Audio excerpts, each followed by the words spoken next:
nagsimula yung problema namin nung nag-file ng impeachment case ang House of Representatives against kay VP Sara. Maraming salamat po sa patuloy na pagsuporta ng mga kapatid sa Iglesia ni Cristo sa aking channel. Kaya shout out po kay kapatid na Hens TV. Ayan po. Kay Komentary Pinoy. At sa lahat po ng mga nanonood na kapatid na nasa ibang bansa. Maraming salamat po. Ito na po yung resulta ng sinabi ng pamamahala noon sa Iglesia ni Cristo na magbubunga ng hindi maganda yung ginawang pag-impeach ng Kongreso sa Vice President. Tingnan ninyo ngayon ang nangyayari sa mga politiko na nasa senatorial, nasa Senado. Wala na silang ibang ginawa kundi magbangayan, magtagisan ng talino. Bakit? Ang iniisip nila ay yung impeachment.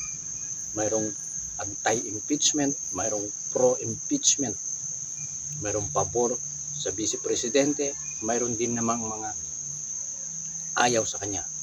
Nagkakagulo na sila. Hindi na nila nahaharap yung napakaraming problema sa ating bansa. Maging yung ibang mga mamahayag, yung mga mainstream, nandun sila nakapokus. Mga vlogger sa administrasyon, vlogger sa Duterte, nandun nakapokus. Anong dahilan? Yung impeachment, yun ang pinagtutuunan nila ng pansin. Nawala na yung focus ng gobyerno sa problema ng bansa. Hindi nyo ba naisip yung pinahayag ng rally ng Iglesia ni Cristo noong January 13? Napakalinaw, unahin ang bayan. Nababasa sa mga placard na dala-dala noon ng Iglesia ni Cristo. Bayan muna bago sarili. Unahin ang problema ng mamamayan. Sinabi na noon ni President Bongbong Marcos, ayaw niya ng impeachment. Hindi nakakatulong sa bawat Pilipino. Ngayon, nakikita ninyo, nagkakagulo na sa Senado. Anong dahilan? Meron ng mga muntik na mag-away. Senador Robin Padilla at si Senador Joel Villanueva. Pero sa bandang huli, nagkaayos sila. Pero, anong dahilan sa impeachment? Yung Senador Amy Marcos at si Risa Hontiveros, anong dahilan? Nagkakasagutan. Hindi na nila maayos yung daming problema eh. Ngayon, ang inaasikaso yung impeachment, pati yung Senate President, iniipit na nila yung mga nasa Kongreso, iniipit nila yung nasa Senado. May mga pumirma na ibalik yung impeachment sa Senado, may mga senador na pumirma ibalik yung impeachment doon sa Kongreso, pero tinanggihan nila. Parang pinagpapasapasahan na lang, wala nang nangyayari sa ating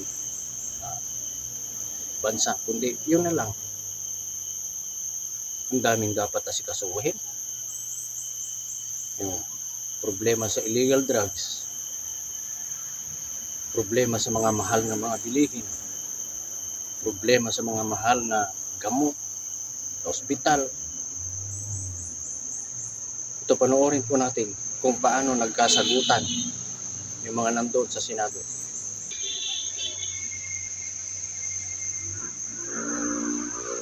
I have the floor, Mr. President. I have the floor, Mr. President. The verified impeachment complaint be dismissed. In the spirit of true action, therefore, allow me to end by moving. I respectfully move that in view of its constitutional infirmities and questions on the jurisdiction and authority of the 20th Congress. The verified impeachment complaint against Vice President Sara Zimmerman Duterte be dismissed. Immediately after the speech of the good gentleman from Davao, I move that any interpellation or any action, any seconding speech on the privileged speech be suspended momentarily after his speech to allow us to take our oath, which was the subject of the approved motion yesterday, and again, which was the subject of the approved motion yesterday, which is an offshoot of a, and again, Tingnan po ninyo si Ma'am Amy Marcos. Tinataas niya yung kamay niya kasi papasok na sila sa 20th Congress. Tuloy natin. the subject, which was the subject of the approved motion yesterday, which is an offshoot of a question of privilege, which takes precedence over all motions. So I restate my motion, Mr. President, to momentarily suspend any action, whether interpellation or seconding speech on the privileged speech of the good gentleman from Davao, para sa wakas bigyang daan yung inaprubahan nating motion kahapon na manumpa na po kaming Tingnan ninyo, nagkakagulo na sila. Wala nang ibang inaasikaso kundi yung tungkol doon sa impeachment. Yun na lang ang inaayos nila. Yung ibang problema sa bansa, wala na. Point of order. I have the floor, Mr. Point of President. order. I have the floor, Mr. President. A point to of make order, way Mr. President. for Session- taking of the session oath is before the suspended. presiding officer.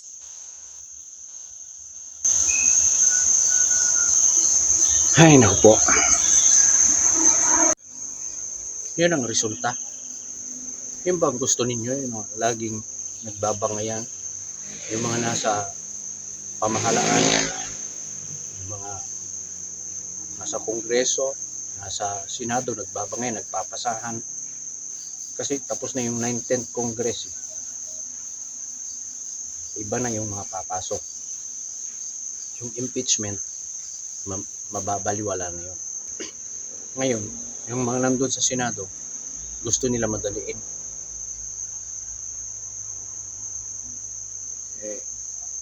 Mag-focus na sila sa impeachment.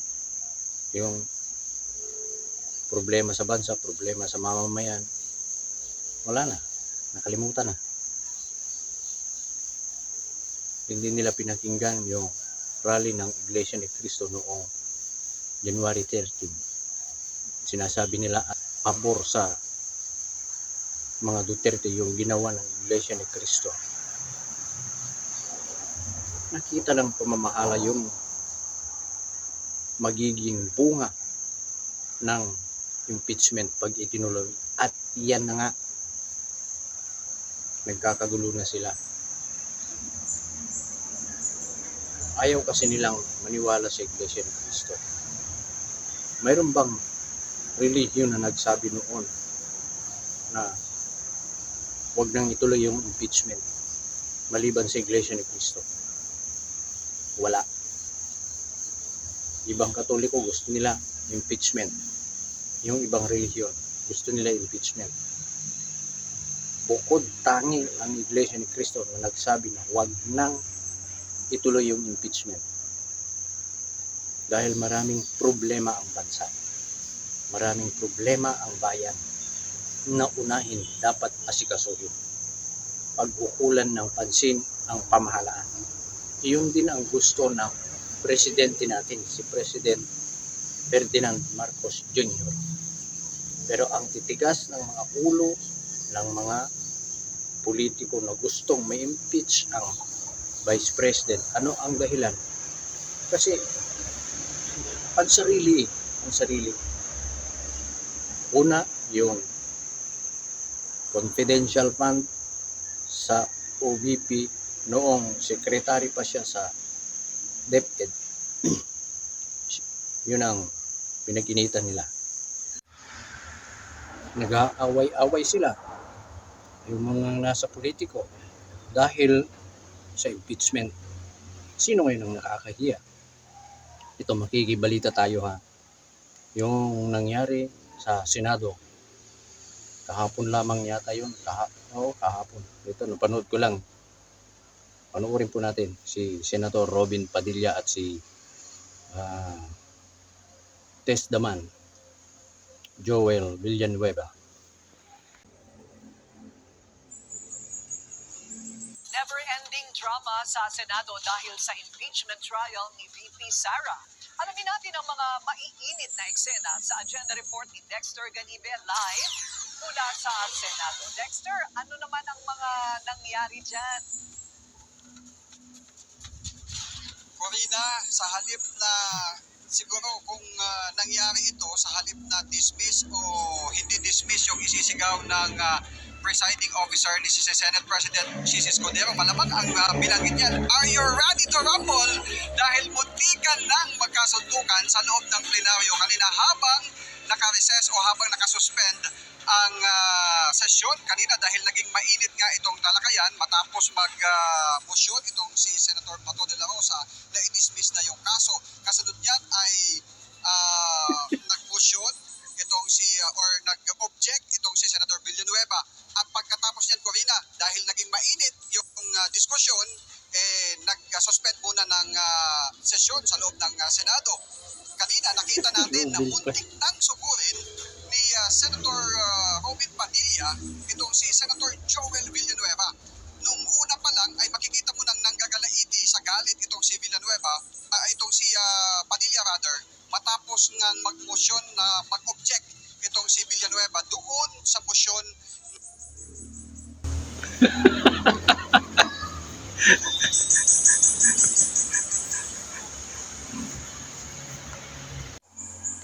Ay, naku po. Sinong nakakahiya ngayon?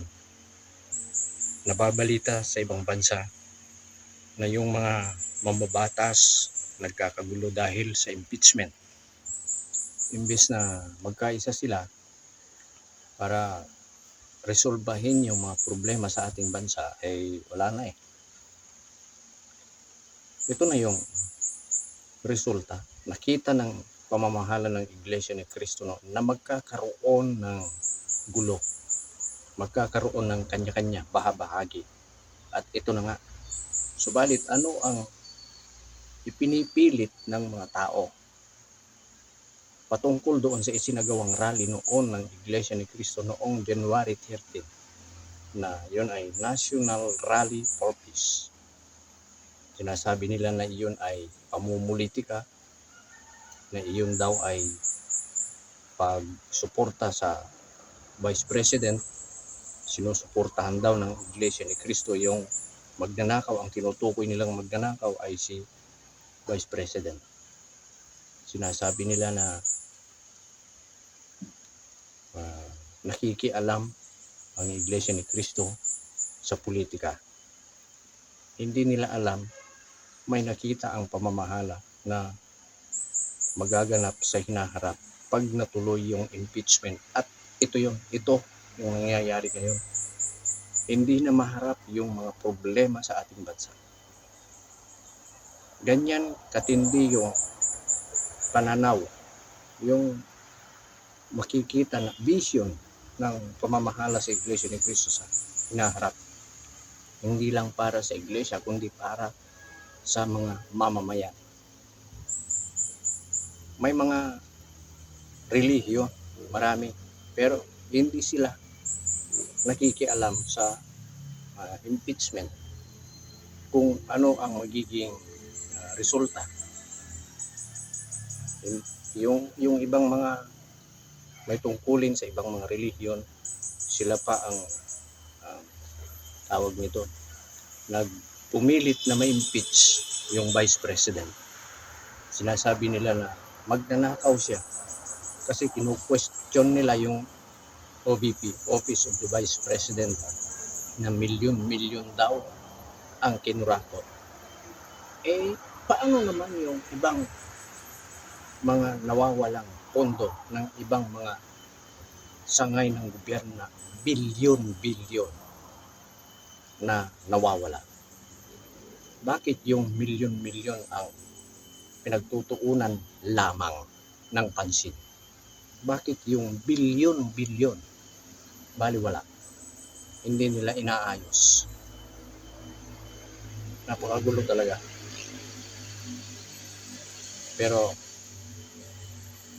nanindigan ang Iglesia ni Cristo na iyon ay pagsuporta, yung ginawang rally noon ay pagsuporta sa sinabi ng Pangulo na wag nang ituloy yung impeachment.